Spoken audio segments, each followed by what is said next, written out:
Oi, gente, tudo bem? Vamos lá para analisar essa terceira fase, né, da ONHB. É, Vou fazer nesse formato de novo, de vídeo para vocês, porque aí vocês podem assistir na hora que vocês preferirem, né? Eu achei que ficou melhor. E vamos analisar, né? Primeiro, eu tô muito feliz de vocês terem chegado aqui nessa terceira fase. Quando a gente para pensar, já estamos aí na metade, né, dessa jornada. São 6 fases. Quem sabe não vamos aí para São Paulo. Então, vamos lá. Essa terceira fase, eu achei que ela trouxe mais documentos históricos para a gente. E a tarefa foi muito interessante. A tarefa não é exatamente uma tarefa difícil ou complexa, ela é longa, eu achei longa, mas pode ser um pouco. Tem um pouco de pegadinha, assim, né? Porque a gente vai chegar nela, mas tem que analisar cada século do documento, e tem alguns que são muito fáceis, mas tem outros que a gente vai ter dificuldade aí para poder se referir a eles. Então, a esses séculos. Então, vamos lá, vou começar a espelhar minha tela e eu vou tentar fazer de forma mais breve dessa vez, porque a gente também vai fazer na escola, né? A ideia é que a gente faça na escola as questões. Vamos lá.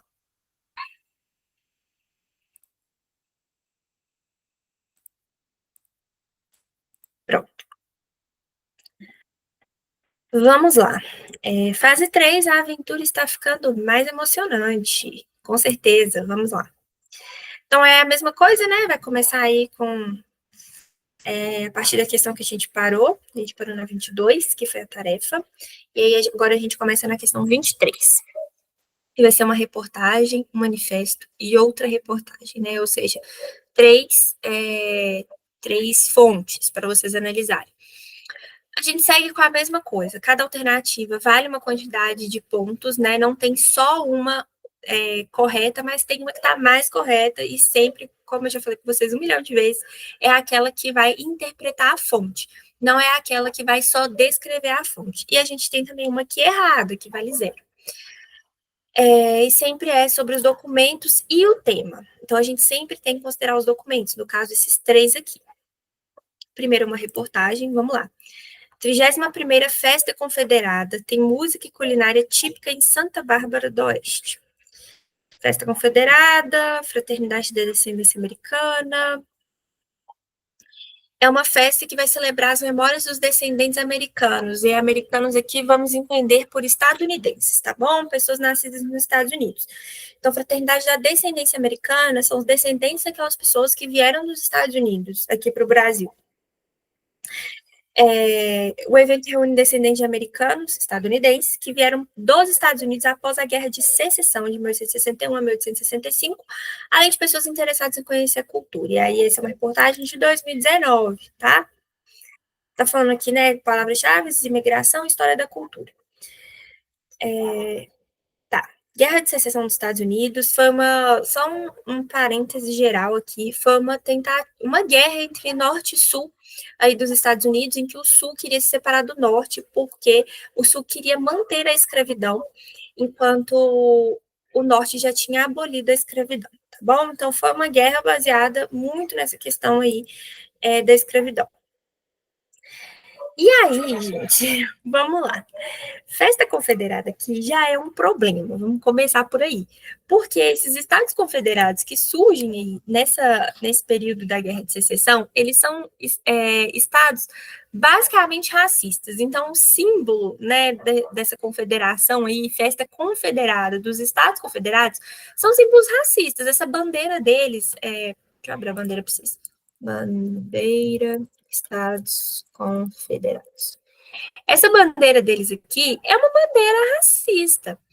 E, sinceramente, não é uma coisa assim para se orgulhar, né, ter essa descendência aí dos Estados Confederados. Realmente, esses Estados Confederados queriam manter a escravidão, sobre argumentos que pessoas negras são inferiores que pessoas brancas, enfim, né, são argumentos aí desse local, e aí eu acho meio curioso, né, em Santa Bárbara do Oeste, São Paulo, você festejar que seus ascendentes, né, no caso, as pessoas das quais você descende, eram racistas, defendiam a escravidão. E aí é nesse contexto que vem aqui esse, né, deixa eu aqui, acho que tá aparecendo, esse movimento negro e movimentos sociais de organizados, né, de Americana, que é uma cidade, né, fundada, assim como Santa Bárbara do Oeste, são fundados aí por esses estadunidenses que vieram, fugidos da Guerra de Secessão. E eles repudiam, né, essa festa confederada, a problemática racial, né, fala um legado de dor para o povo negro. A nação brasileira recebeu os imigrantes dos Estados Unidos de maneira fraterna, e essa nação precisa ser respeitada nessa condição histórica. E aí fala, né, desse contexto de luta, de desconstrução do racismo, e, e coloca, né, que essa simbologia confederada tem implicações na construção do racismo, que inserida no contexto histórico, a bandeira dos confederados foi o símbolo máximo dos escravagistas do sul dos Estados Unidos, representava uma economia baseada na escravidão. Então, aí, depois dessa festa de 2019, né, teve essa manifestação do movimento negro de Santa Bárbara do Oeste e de Americana. Isso está no portal GL10, é um portal ótimo para aprender sobre temáticas raciais mesmo. De 2019 também, então foi após o anúncio dessa festa aqui, né, festa confederada. Gente, de novo, se você quer ver mais da reportagem, que aqui tá só um recorte para vocês, acessem aqui, né, todo esse link.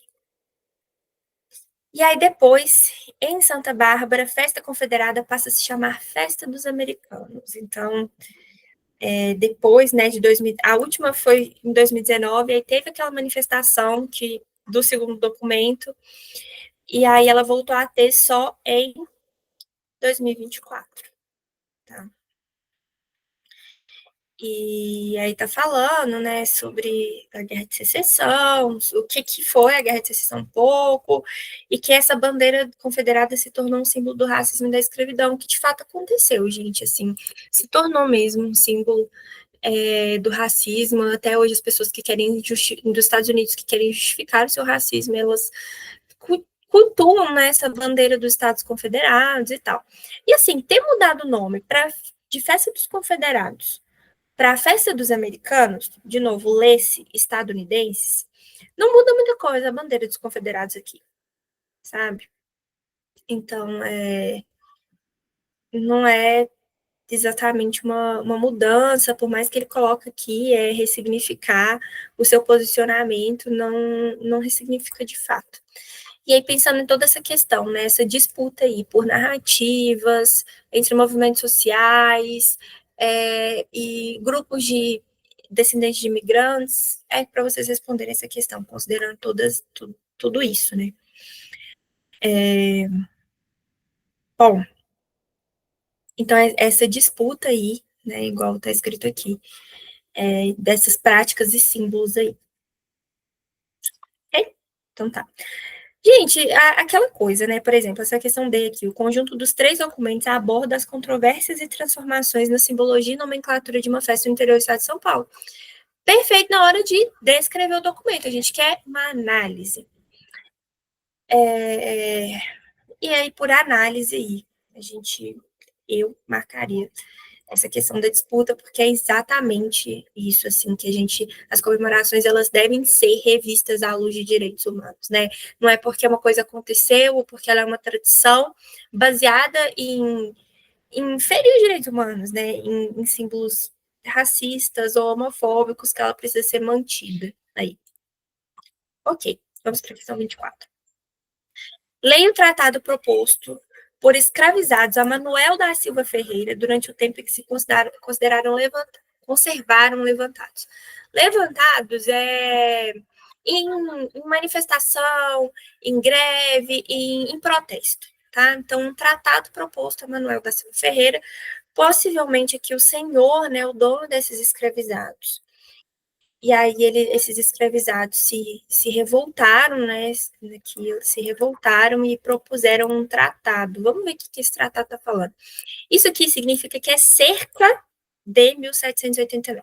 Bom, meu senhor, nós queremos paz e não queremos guerra. Se meu senhor também quiser nossa paz, há de ser nesta conformidade, se quiser estar pelo que nós quisermos.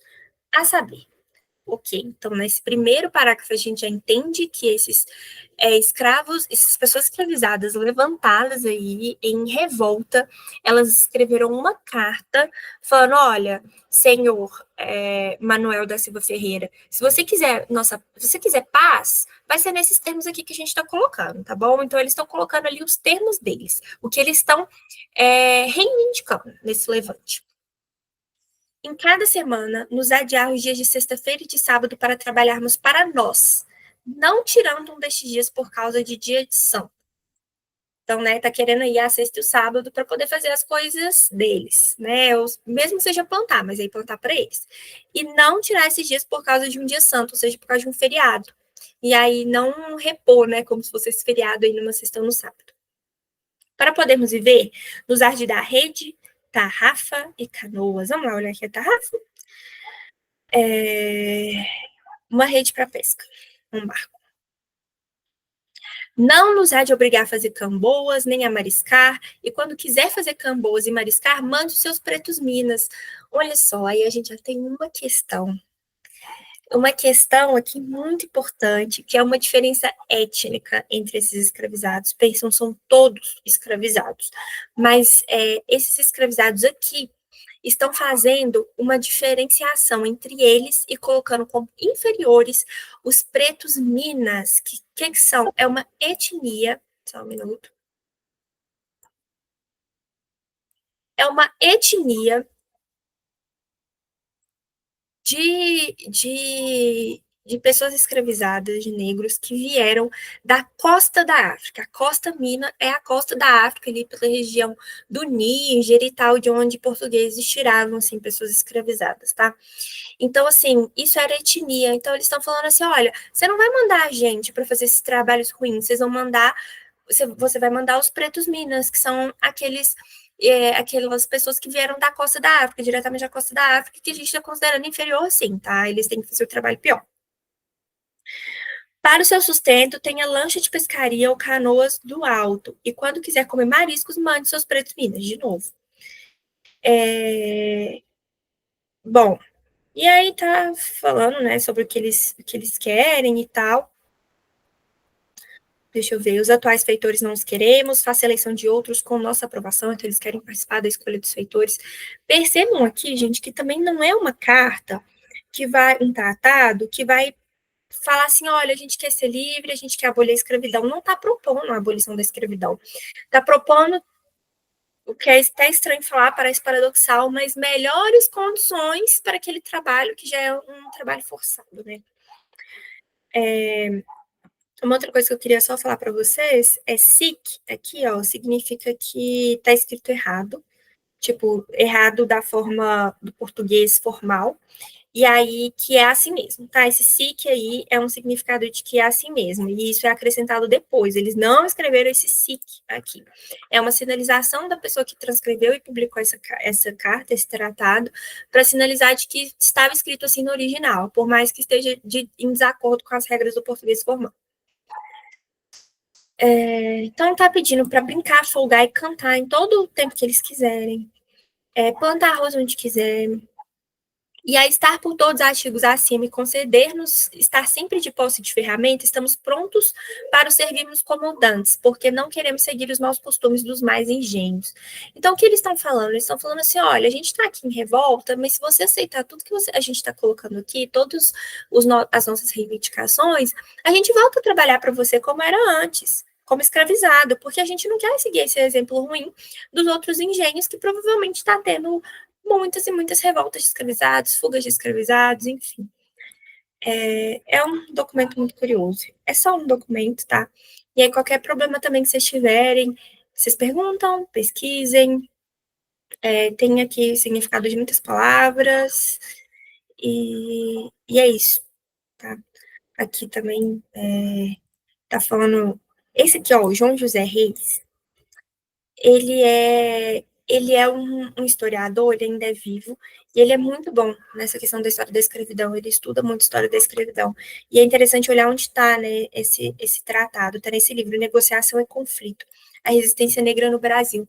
Então, quer dizer que a própria fonte está entendendo esse tratado como uma forma de resistência negra, por mais que não seja abolicionista, até porque nessa época aqui faltam 100 anos para abolir a escravidão. Né? Então, é uma coisa que, sim, passa pelas pessoas, mas ainda está muito longe de acontecer. Então, é uma coisa que está, talvez, um pouco distante do imaginário mesmo dessas pessoas, tá? Mas é importante pensar que esse tratado, ainda assim, é uma forma de resistência, porque está pedindo melhores condições e está trazendo uma negociação com o senhor, o dono desses escravizados, tá bom? Aí vocês vão analisar aí. Então, demonstra uma hierarquização dentro do sistema escravista, na qual escravizados nascidos no Brasil tinham vantagem de negociação em relação aos africanos. Isso é verdade, isso é aquela questão dentre esses escravizados, né, brasileiros e os da Costa Mina, que eles estão deixando os trabalhos piores. Mas não significa que é essa questão, tá? Essa alternativa, vocês analisam aí as alternativas certinho, por exemplo, reúne condições propostas por escravizados para encerrar o levante, tais como direito a folgas semanais, lazer e professar sua própria crença. Direitos a folgas semanais e lazer tá certo, eles pedem isso, mas sobre a própria crença, eu não sei se tem, tá? Eu acho, eu acho que não tá falando de própria crença aqui, mas aí vocês leiam e analisam certinho, tá bom? Enfim, aí vocês analisam a questão. 25. Essa é uma questão que ela é um pouquinho complicada. A Guerra do Paraguai é um tema já muito complicado para a história, sabe? Porque é um tema que tem muita disputa sobre esse tema. Para quem está no terceiro ano, eu cheguei a falar um pouquinho de Guerra do Paraguai quando eu falei sobre a proclamação da República no Brasil. E aí a gente tem, né, muitas questões aí sobre a Guerra do Paraguai, porque a gente tem que ver quem é que está escrevendo.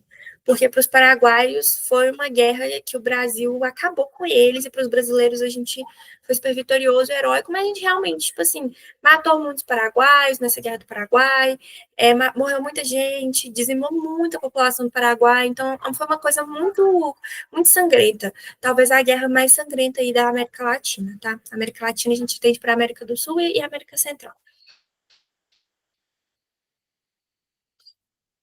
Vamos começar olhando, então, quem que escreveu essa carta, né?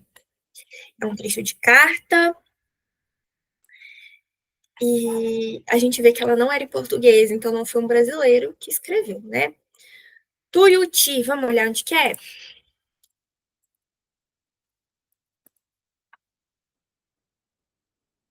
Hum, hum, hum, hum.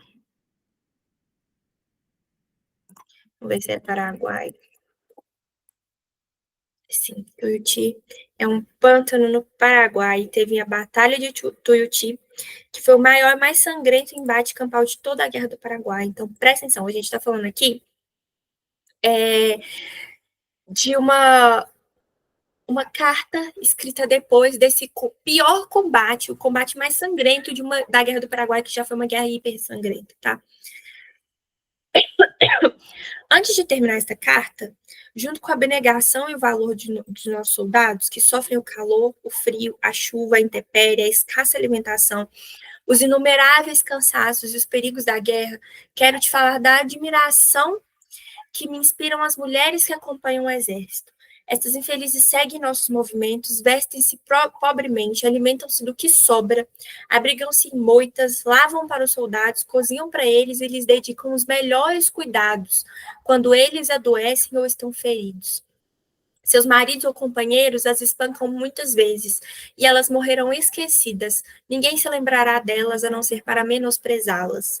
São dignas de lástima e de pena, sem dúvida, e aumentam o desespero que sentimos com a miséria humana. Tá? Bem pesado. Vamos ver a próxima. A gente já consegue perceber aqui que está falando muito sobre a importância das mulheres, o papel das mulheres na Guerra do Paraguai. Tá? Então, aqui a gente teve um trecho de carta, aqui vai ser um texto acadêmico e aqui vai ser um trecho de livro de memórias. Então, a gente tem três fontes diferentes, tá?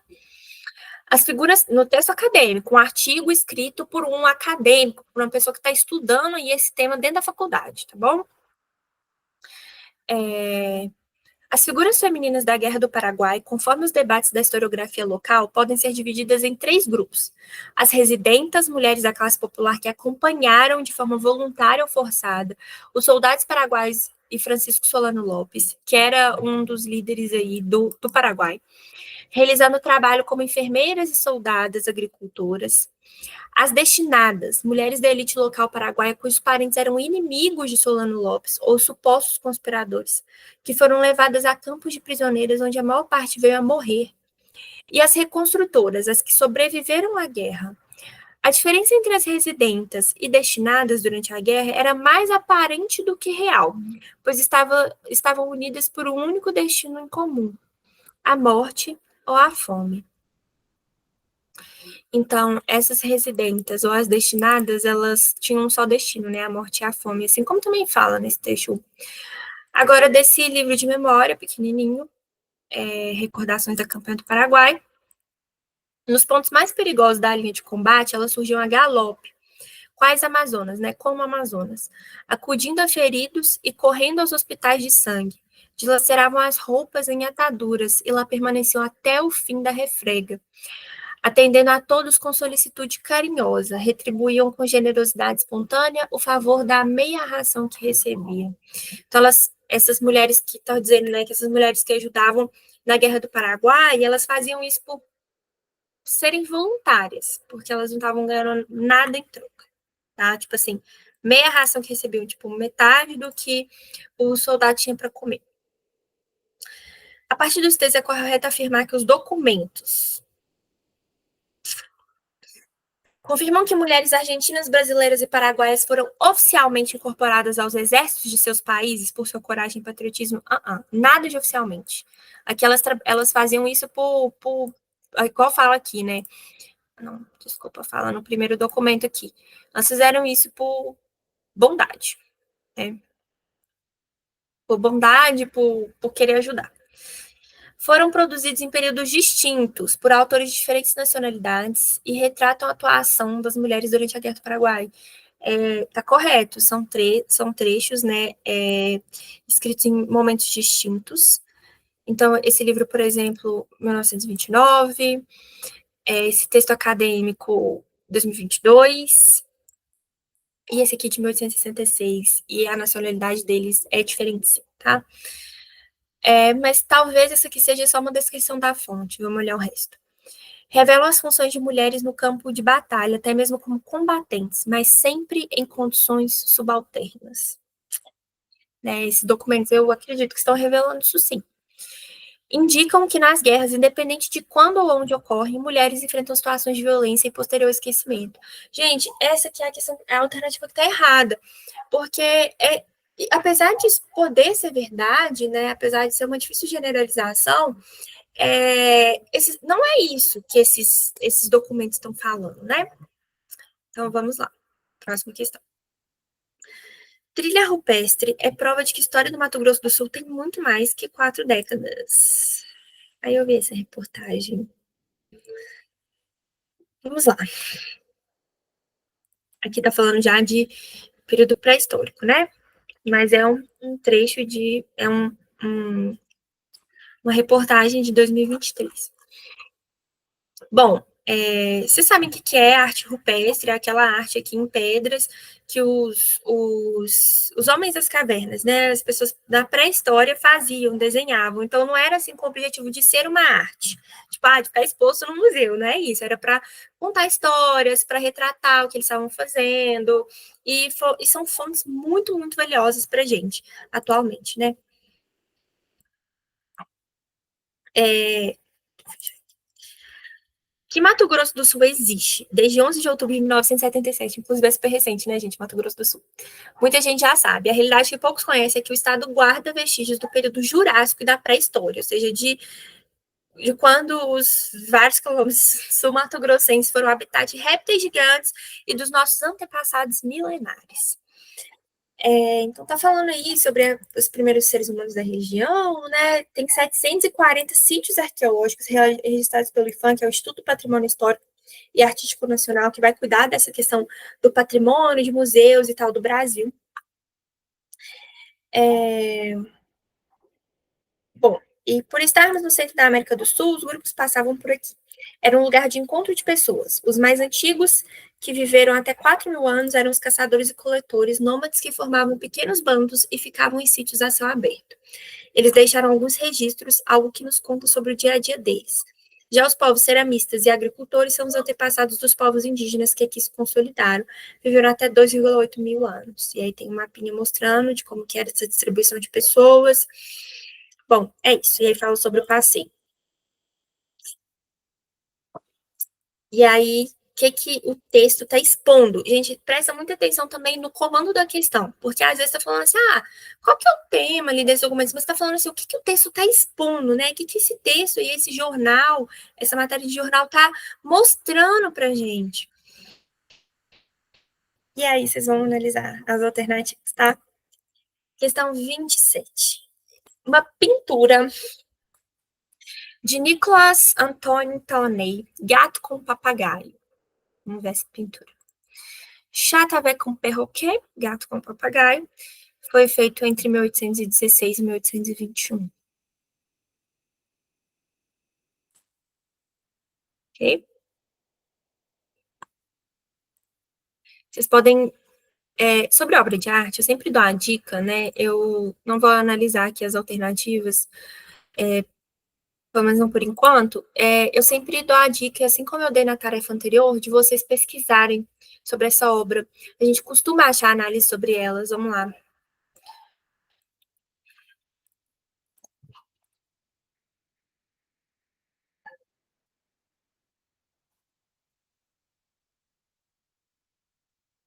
A gente sabe que tem uma fábula aí e tal. Vamos colocar pintura.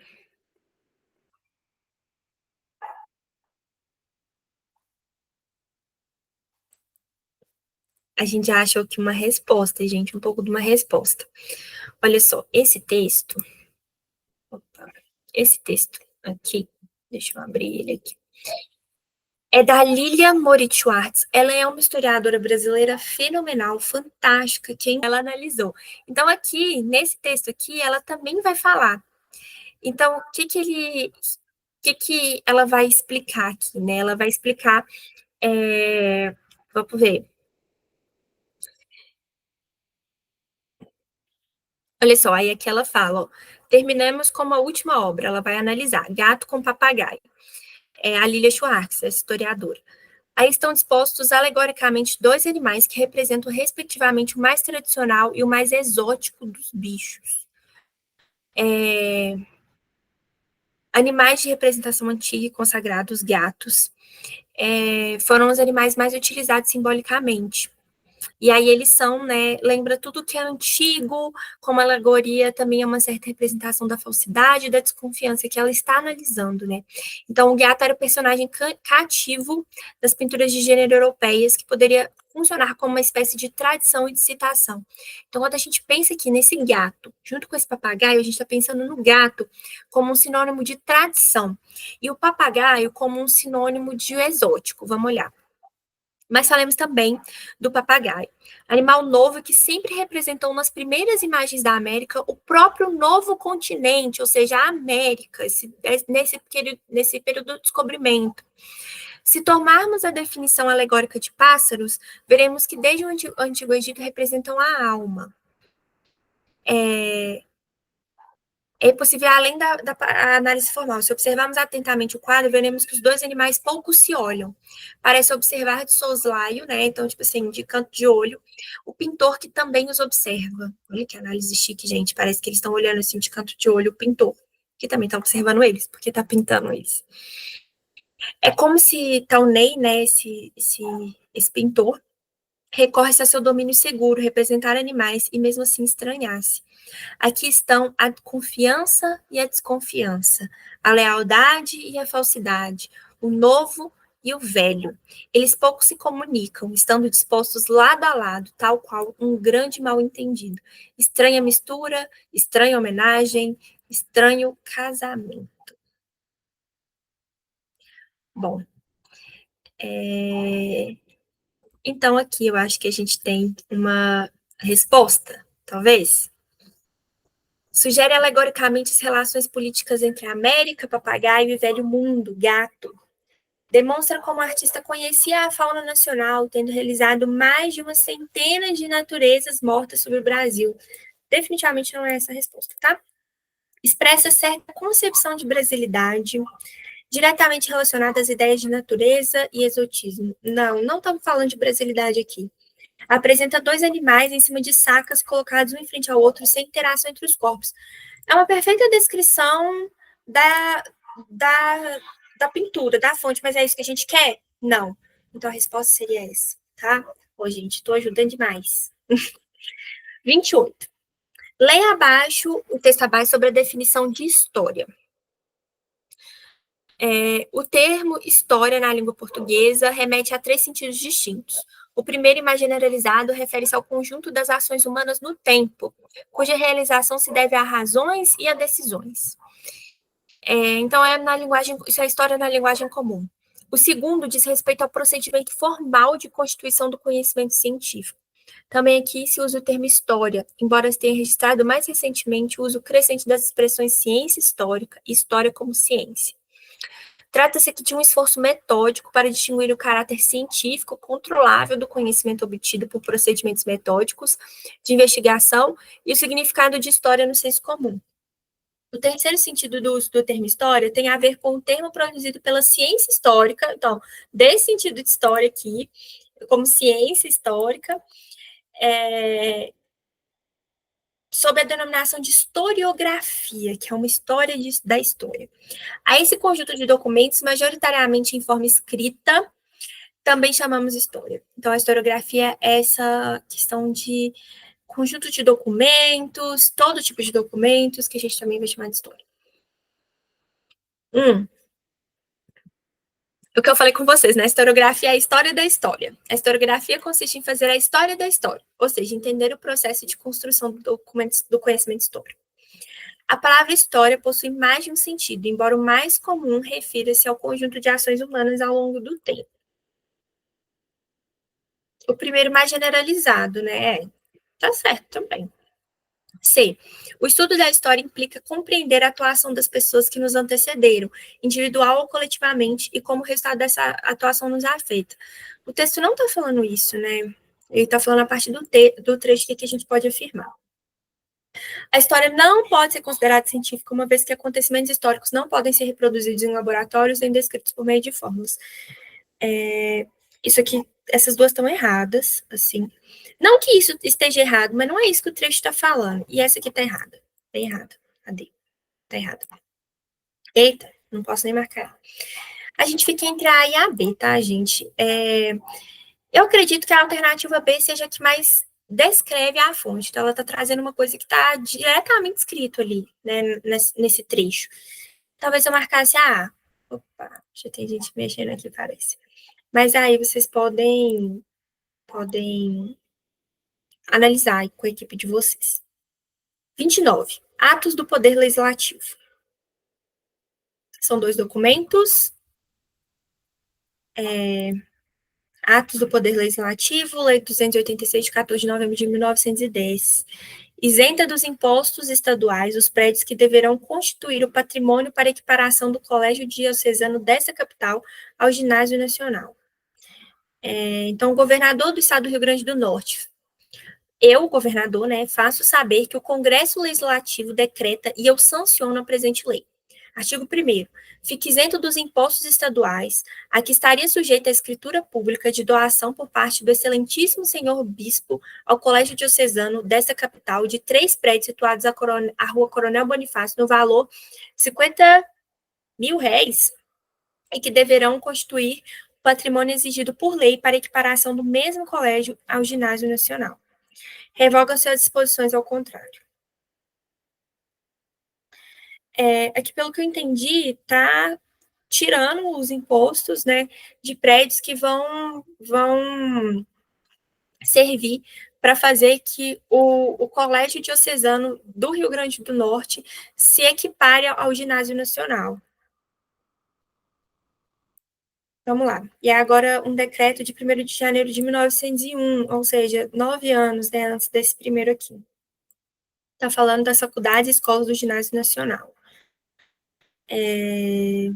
Onde que é esse Ginásio Nacional? Eu suspeito que seja Rio de Janeiro, vamos conferir.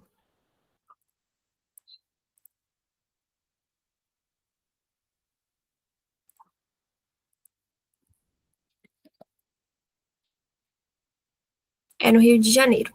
Então, o que esse governador do Rio Grande do Norte estava querendo fazer? Ele estava até isentando de impostos prédios que fariam com que o colégio diocesano aqui do Rio Grande do Norte se equiparasse a esse ginásio nacional do Rio de Janeiro. E aqui está falando sobre o ginásio nacional. A matrícula fará desde o dia da abertura. Ninguém será admitido à matrícula sem que exiba título de bacharel em ciências e letras ou certificado dos estudos secundários exigidos pelos regulamentos especiais. Os exames preparatórios prestados em países estrangeiros poderão, a juízo do governo e ouvida a congregação, ser aceitos para matrícula. Bom, então aí tem as opções aí. E aí vocês vão analisar sobre essa questão, né, desses dois documentos aqui juntos, tá? Juntos. Vamos lá, questão 30. É uma música do Raul Seixas que chama Al Capone. Bom, aí tá falando aqui sobre vários líderes, né? Sempre vai ter uma música aqui para vocês analisarem. Então, Rei Al Capone, vê se te emenda, já sabe do teu futuro, do teu furo, nego, no teu imposto de renda. E Al Capone, vê se te orienta, assim, dessa maneira, nego, Chicago não aguenta. Rei Júlio César, um imperador romano, um grande imperador romano. Vê se não vai ao Senado, já sabem do teu plano para controlar o Estado. Rei Lampião, o líder aí dos cangaceiros, né, no Brasil. Dá no pé, desapareça, pois eles vão à feira exibir tua cabeça. E Al Capone vê se te orienta, assim, dessa maneira, nego, Chicago não aguenta. E repete. Ei, Jimi Hendrix, um guitarrista, abandona o palco agora, faça como fez Sinatra, compra o carro e vai embora. Ei, Jesus Cristo, o melhor que o que você faz, deixar o pai de lado, foge para morrer em paz. A canção. Vamos lá. É uma canção complicada também, né? Vamos ver a data de composição aqui dela. Foi composta em 1973. Estava vivendo a época da ditadura militar. Bom, gente, então uma música que vai falar aqui, né, do Al Capone e que vai falar dele. Ele é um gangster, né, estadunidense, e vai falar muito sobre a questão, assim, da impunidade e tal. Vamos tentar analisar essas questões, porque essa é uma questão difícil. Foi composta no período da linha dura da ditadura civil-militar e consegue referenciá-la sem ser censurada. De fato, essa música não foi censurada na época. Faz uma leitura anacrônica ao juntar diferentes figuras históricas, mas não pode ser considerada teleológica. Gente, isso aqui está errado, ela não faz uma leitura anacrônica, é uma música. Então, anacrônico é que analisa o passado com os olhos de hoje. Mas é uma música, né? Tem a liberdade poética para fazer isso, então não é considerada anacrônica. Traz o gangster Al Capone como foco principal das adivinhações do eu lírico, um astrólogo que conhece a história do princípio ao fim. Me parece uma descrição da fonte, né? O Al Capone realmente é o mais citado aqui, e no final ele vai falar: eu sou astrólogo e eu conheço a história do princípio ao fim, como se, né, esse eu lírico aqui ele fosse dotado de toda a verdade, né? A canção apresenta personagens e fatos a eles relacionados, utilizando do eu lírico para alertá-los sobre as consequências de seus atos. Essa aqui está errada. Eu acho que essa aqui não está falando diretamente da canção. E essas duas me parecem estar um pouco descrevendo a fonte, assim.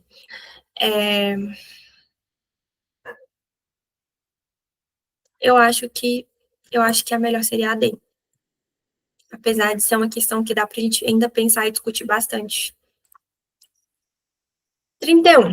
Observe as fotografias abaixo que foram tiradas em alojamentos do Serviço Especial de Mobilização de Trabalhadores para a Amazônia, por seu setor de propaganda durante a década de 1940. Então, Serviço Especial de Mobilização de Trabalhadores para a Amazônia.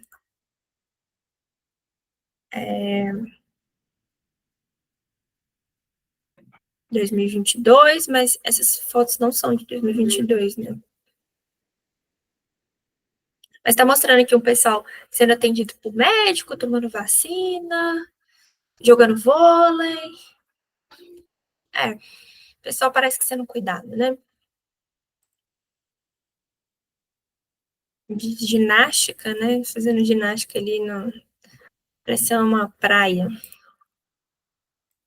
E aqui, 2 soldados, corte de cabelo e barba. A partir do documento, escolha uma alternativa em relação ao senta, né? As fotografias que retratam seu cotidiano mostram um homem de aparência saudável, praticando atividades físicas e atendimento médico e durante procedimentos de higiene. Descrição da fonte.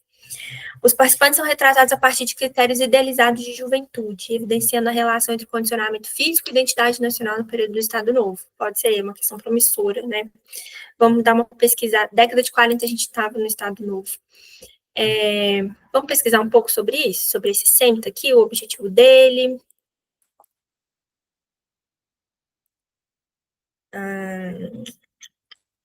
O Serviço Especial de Mobilização de Trabalhadores para a Amazônia. Tinha finalidade principal o alistamento compulsório, treinamento e transporte de nordestinos para a extração da borracha na Amazônia, com o intuito de fornecer matéria-prima para os aliados da Segunda Guerra Mundial. Então, aqui a gente já sabe que estava compulsoriamente alistando essa galera nordestina para poder ir para o norte, né? E tanto a gente está falando da Amazônia, para poder extrair matéria-prima da borracha para fornecer para a Segunda Guerra Mundial. Os pousos, alojamentos nos quais os trabalhadores aguardavam o embarque para a região da Amazônia, estavam distribuídos por diversas cidades do Nordeste brasileiro. Talvez seja verdade, mas as imagens nessas fontes não estão falando isso. Os alvos de recrutamento eram majoritariamente compostos por civis da reserva que, por suas condições físicas, estavam aptos a trabalhar nos seringais da região norte do país. Não sei se essa pode ser a resposta, porque civis da reserva, né? Acho que não fala isso, assim. Vai falar de trabalhadores, eu acho que vai ser qualquer trabalhador aí, pensando nessa questão do ciclo econômico da borracha, tá? Então, não sei, ficaria aí mais entre a B.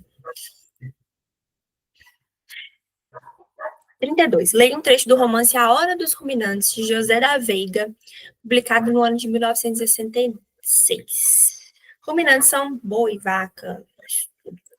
1966 estava na ditadura militar. No início da ditadura militar. Eu não conheço, né, esse romance, A Hora dos Ruminantes, mas vamos ler.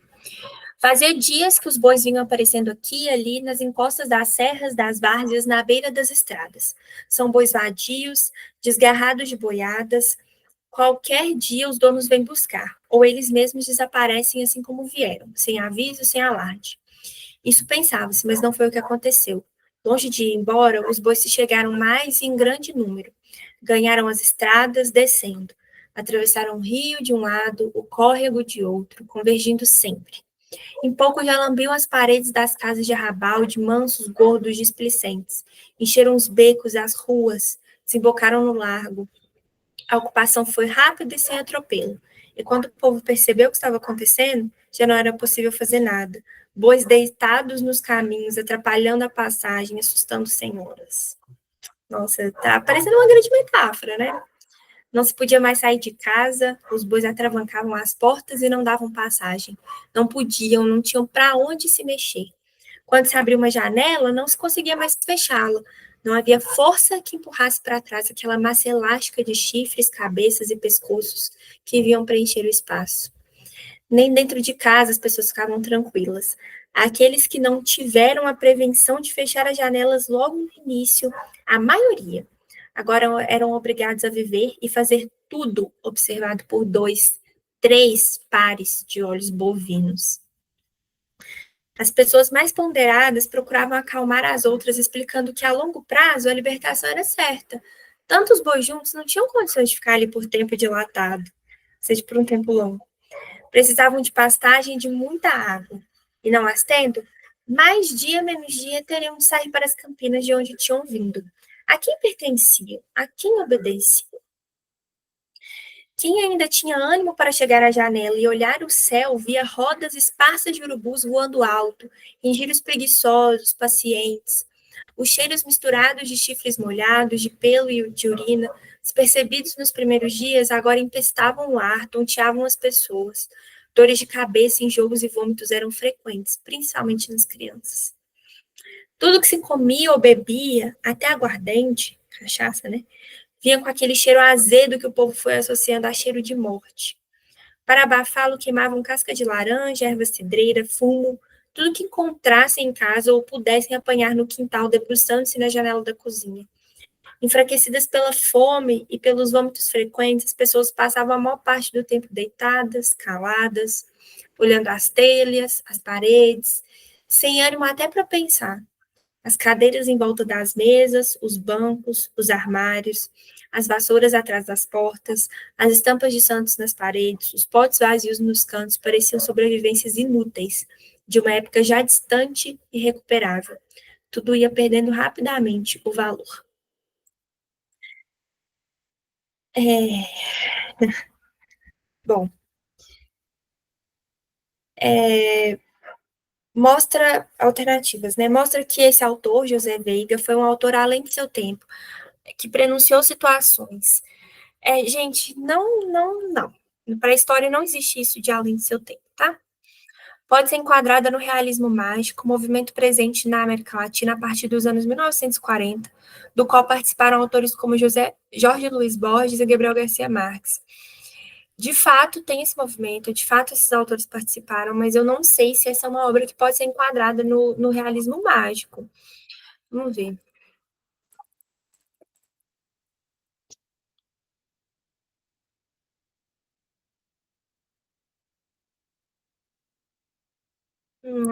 Acho que não, acho que não dá para falar isso. Ou talvez dê e não seja o ponto questão aqui, né? A gente talvez queira falar de uma análise, né, de uma metáfora que para mim aqui está muito clara que é uma metáfora da opressão. Porque os bois começaram a aparecer e ninguém deu ideia. Todo mundo falou assim: ah, tá tudo bem, é um ou outro, não vai, vão sair daqui a pouco, né? Não vai mudar muita coisa, assim como os militares no poder. E aí eles começaram a ocupar todos os espaços e a proibir, impedir que as pessoas fizessem as coisas e as pessoas, né, perderam ali talvez até a sua humanidade. Que eles foram realmente se proliferando e ocupando todos os espaços, e essa parte para mim que fala a longo prazo a liberação era certa. Então, era uma promessa que tinha, né, quando os militares ocuparam o poder no golpe de 64, no golpe da ditadura militar, que era, vai ser só um tempinho, é só para livrar o Brasil das garras do comunismo, né, do perigo do comunismo, e eles acabaram ficando 20 anos, né, os militares. Foi escrita anteriormente, mas teve sua publicação adiada pela editora para o ano de 1966. Estudiosos consideram que ela é uma fábula sobre a opressão e a chegada dos militares ao poder. Gente, basta vocês pesquisarem se ela foi escrita anteriormente mesmo, mas me parece certa, tá bom? Vamos ver se a gente consegue achar aqui de que se foi escrita anteriormente mesmo.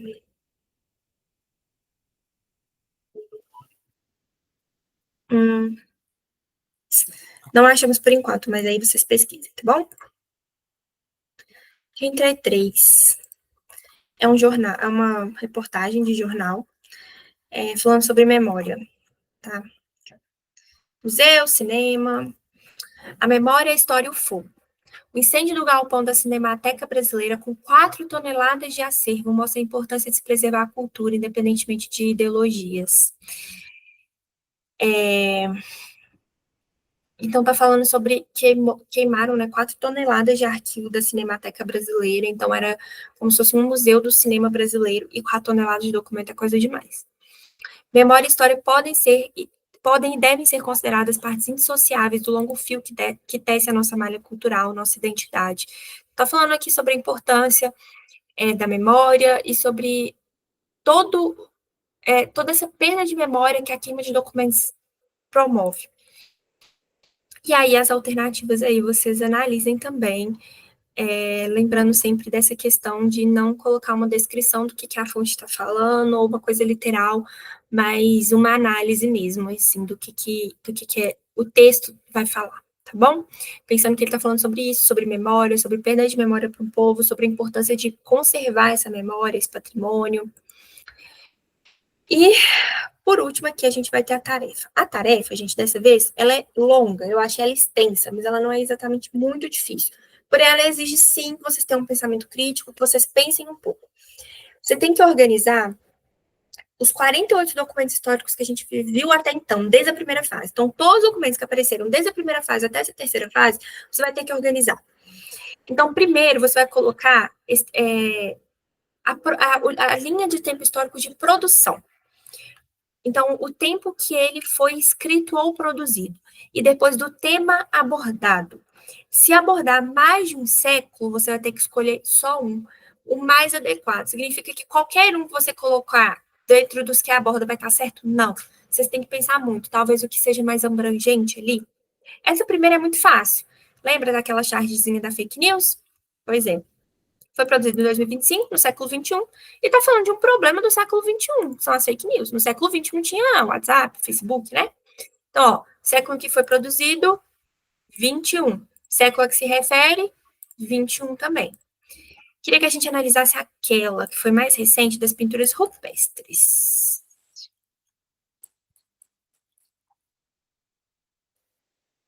Sabe por quê? Vocês têm que tomar muito cuidado, porque está falando da fonte em si que está apresentada aqui para vocês. Então, o século em que foi produzida a pintura rupestre é pré-história. Então, a gente pode colocar período pré-cabralino. Então, antes do Cabral chegar.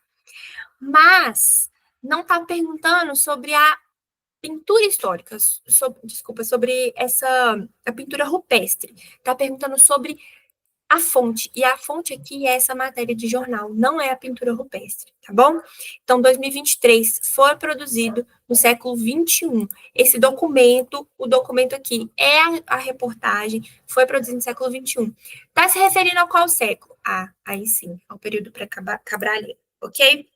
Então, vocês vão fazer isso com tudo.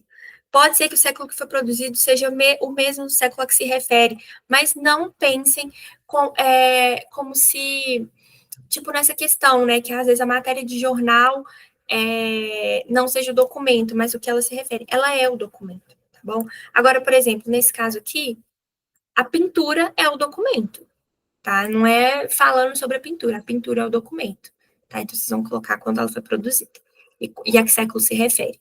Não é difícil, mas é trabalhoso, tá? Qualquer dúvida aí, vocês podem me chamar e me perguntar. É isso. Ficamos por aqui. Desejo uma excelente fase para todo mundo, que a gente possa se ver na quarta fase, tá bom? Tchauzinho.